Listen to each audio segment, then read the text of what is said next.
Le rendu sur téléphone demandé comporte deux parties, deux pages. Une page capteur qui affiche deux jauges, une de température et une d'humidité relative, et un historique des valeurs de température et d'humidité relative. Et une autre page comprenant deux sections.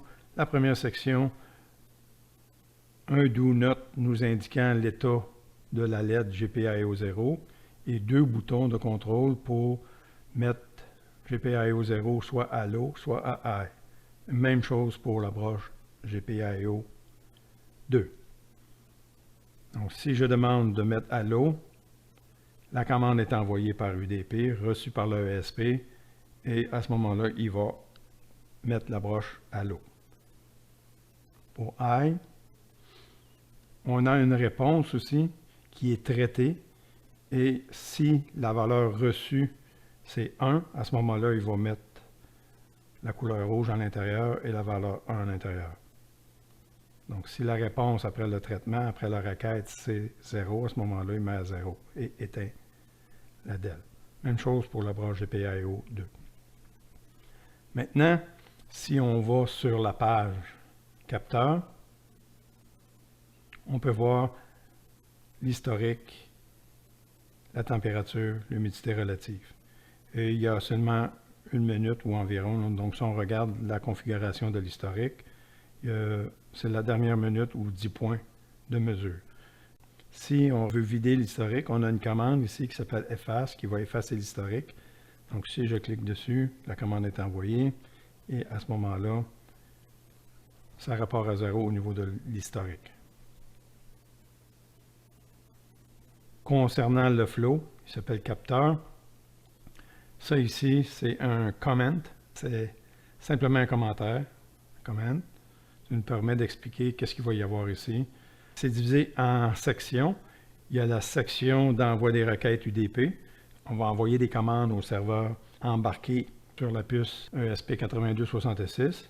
L'adresse, si je regarde ici, c'est l'adresse qui a été assignée à la station, donc au ESP2, lorsqu'il s'est relié à un réseau. Les messages sont envoyés au port 8266 à la puce. Les messages, c'est tout simplement, si on regarde, c'est une string, c'est du texte. Et ici, la fonction, au texte qui est reçu, on ajoute \n pour signifier que c'est la fin de la ligne. Ça va aider le ESP8266 à interpréter les commandes. Donc, ce qu'on voit ici, c'est des modules inject. Ici, c'est une fois pour obtenir la liste. Et ici, c'est répété à toutes les secondes. Donc, à toutes les secondes, on va envoyer la commande TRH, qui est la requête pour que le ESP8266 envoie une string comprenant la température et l'humidité relative. Si on veut voir le résultat de ça, qu'est-ce qui est envoyé, on peut toujours mettre, donc on peut avoir un message payload ici, on va le voir tout simplement si je fais list, il faut que je déploie. Si je fais list, que je me mets en debug, j'efface ça ici, je fais encore une fois une liste. Donc, j'ai tout simplement envoyé la commande list. Et si je me connecte ici, on a tout simplement rajouté déploie. On a tout simplement rajouté le retour de chariot, le caractère 10 ou \n. Lors de la réception des commandes, si je veux voir ce que le ESP retourne, je me connecte ici. On peut en mettre plusieurs. Pour l'instant, je fais seulement ça. Donc, ce qu'on voit au niveau du EDP, vous voyez les messages qu'il reçoit, c'est tout simplement une chaîne de caractères, une string qui comprend la lettre T avec un espace, une valeur numérique, un espace, la lettre H et la valeur, une autre valeur numérique, un autre float. Ces valeurs-là sont séparées. On extrait la valeur de température et on la voit à la jauge de température. On extrait la valeur d'humidité relative, on la voit à la jauge d'humidité relative.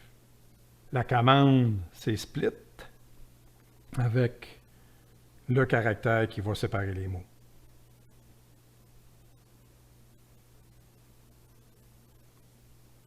Pour effacer l'historique, il faut voir un peu les informations concernant un module historique. Ici, on dit que si le message payload contient un tableau vide, à ce moment-là, il va effacer la charte. Il va tout simplement mettre un tableau vide dans le payload, il va retourner ça à historique et ça va effacer l'historique. Au niveau de la fonction switch,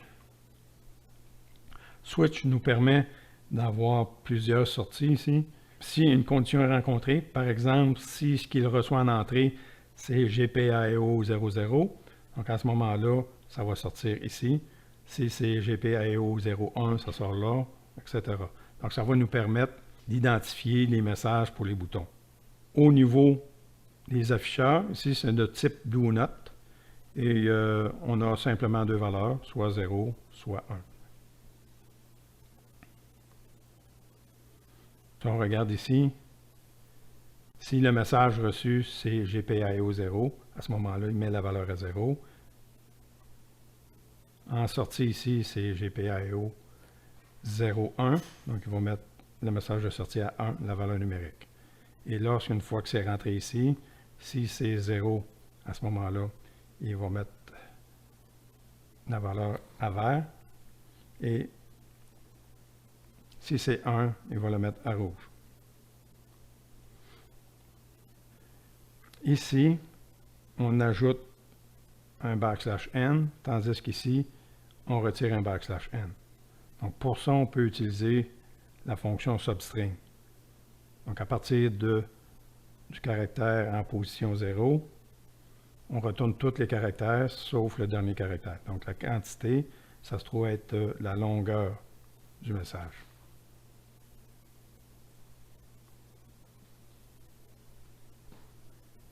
Au niveau de la réception, on dit qu'on écoute sur le port 1, 2, 3, 4, 5. Et ça va être une string.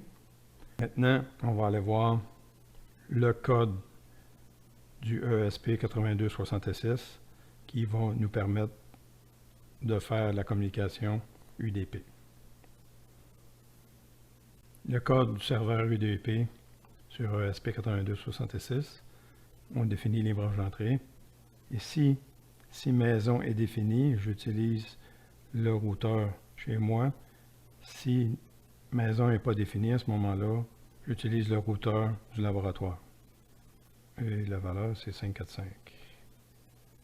Le prototype de la réception UDP, c'est ici qu'on définit le port utilisé en UDP. Lorsqu'on reçoit un datagramme UDP, on va sortir sur le port série ce qu'on a reçu. On sépare la ligne en mots. Si c'est version, on retourne une chaîne de caractères dans la version. Si la commande est liste, on retourne la liste des commandes. Ensuite, si c'était GPIO, on forme un message comprenant les strings des deux ici avec un \n et c'est ce qu'on retourne à celui qui a fait la requête. Si les commandes c'est GPIO 00, à ce moment-là, on demande de mettre la broche GPIO 0 à 0. On fait un digital write, on l'écrit à 0 et ensuite on relie la broche et on retourne que la broche est à 1, sinon on retourne que la broche est à 0. Même chose pour les autres conditions de test. Si c'est le message qu'on a reçu, on met la broche à 1, on relie la broche. Si c'est 1, on retourne ce message-là. Si c'est 0, on retourne ce message-là. Même chose pour les autres requêtes.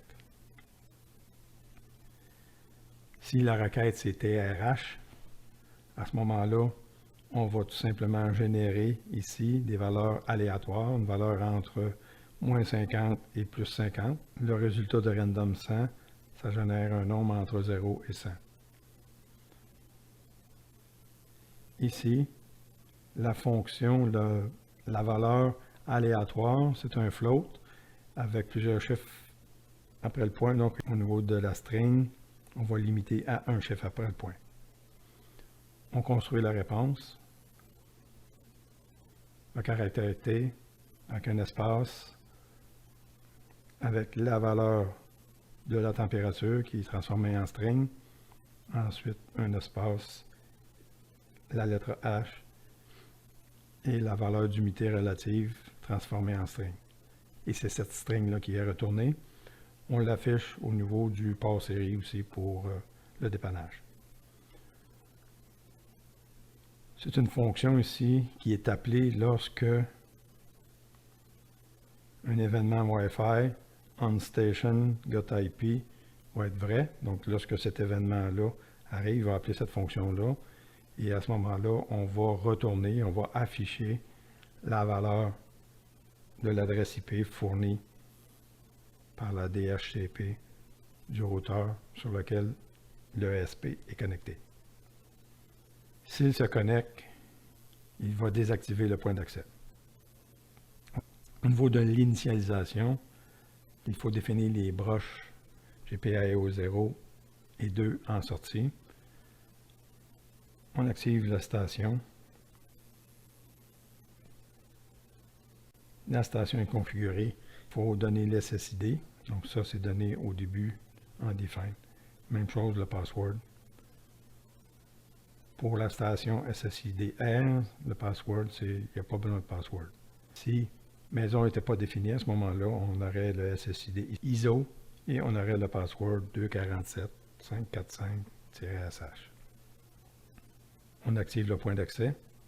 Le point d'accès va s'appeler JMUDP serveur. Ça vous autres de changer le nom ici. On peut indiquer sur quel canal Wi-Fi le point d'accès va s'installer. Avec une application Wi-Fi Analyzer,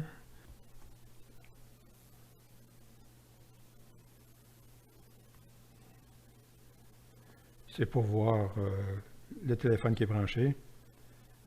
Présentement, il y a Wi-Fi Analyzer. Puis ce que je vois, présentement, c'est R qui est sur le canal 6. Donc, dans le local du laboratoire, vous allez avoir plein de points d'accès Wi-Fi. Il s'agit pour le ESP de se mettre dans un canal qui n'est pas trop encombré. Ensuite, on fait UDP-LSN au port qui a été défini un peu plus haut, 8266. Pour compiler, Shift,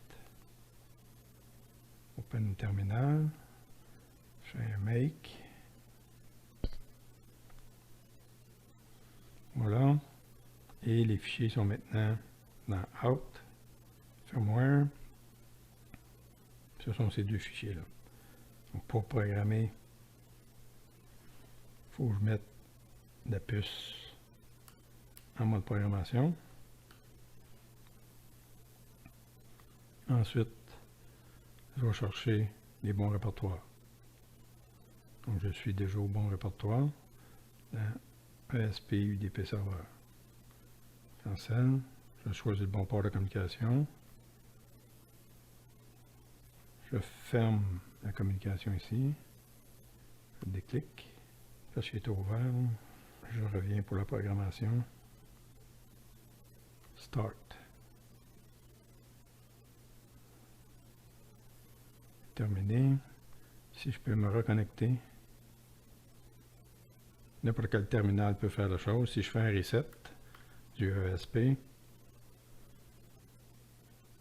on voit qu'il est connecté au SSID R, canal 6, et l'adresse de 192.168.0.100. Il vient de fermer le point d'accès parce qu'il s'est connecté sur le réseau. Maintenant, j'ouvre une fenêtre de commande, que je pars l'application Node-RED. OK. Le flow est démarré. Et on voit ici les requêtes faites par l'application Node-RED. On demande TRH, TRH, TRH à toutes les secondes. Et les valeurs aléatoires sont retournées par l'ESP 8266. Si on veut voir, je fais CMD. Est-ce que je suis connecté sur le réseau R? Oui. Quel est ipconfig? Ipconfig, c'est 140. Donc à ce moment-là, je peux aller voir mon application sur le PC.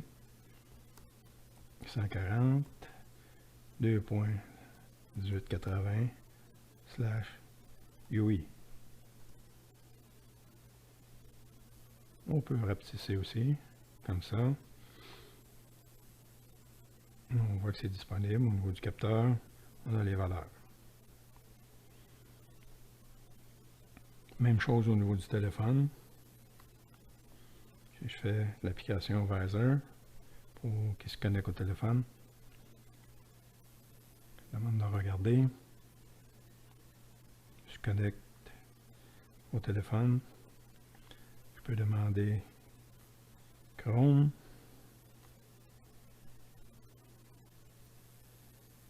À l'adresse